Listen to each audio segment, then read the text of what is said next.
So ఇక్కడికి ఉన్నటువంటి BJP ఇస్తున్నటువంటి ఇంపార్టెన్స్ ప్రజలు ఈసారి గుర్తిస్తారని చెప్పి మేము ఎంతో 5th స్థానం నుంచి లాస్ట్ టైం 3rdకి వచ్చాము. 3rd నుంచి ఆటోమేటిక్గా ఈసారి ఫస్ట్కి వస్తామని మేము అనుకుంటాం. ఎందుకంటే ప్రజల దగ్గరికి ఓటు అడిగే హక్కు మాకే ఉన్నదని అనుకుంటున్నాం. కాంగ్రెస్ పార్టీ ఏం చేసిందని 2 ఏళ్ళు అవుతుంది. ఏం చేసిర్రు, ఏం ఉరగబెట్టిర్రు ప్రజల గురించి. ఎక్కడ ఉన్న మోరీలు అట్లనే ఉన్నాయి. మీరు బయటికి పోయి చూస్తే అన్ని డ్రైనేజ్ వాటరే కనిపిస్తుంది జూబ్లీ హిల్స్లో.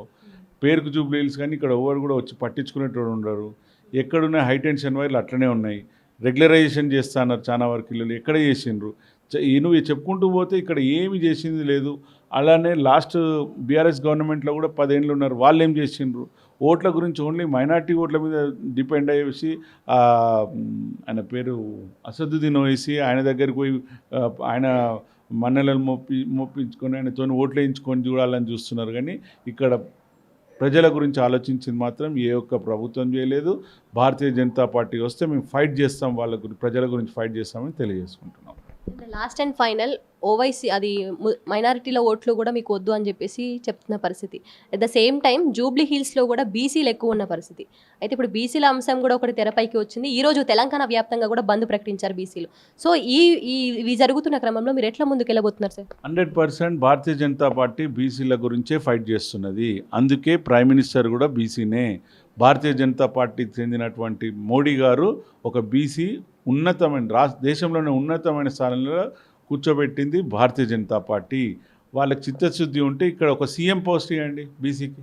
వాళ్ళు ఏమైనా మాట్లాడవచ్చు అప్పుడు తర్వాత దాని గురించి.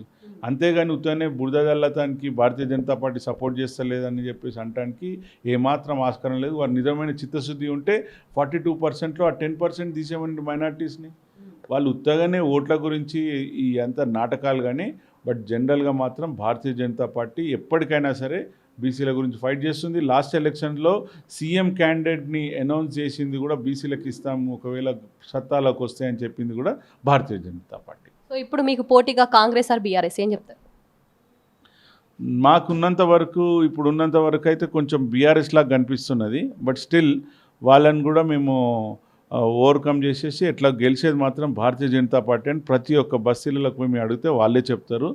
ప్రజలందరూ కూడా ఈసారి మోడీ వైపు చూస్తున్నారని మేము అనుకుంటున్నాం. సో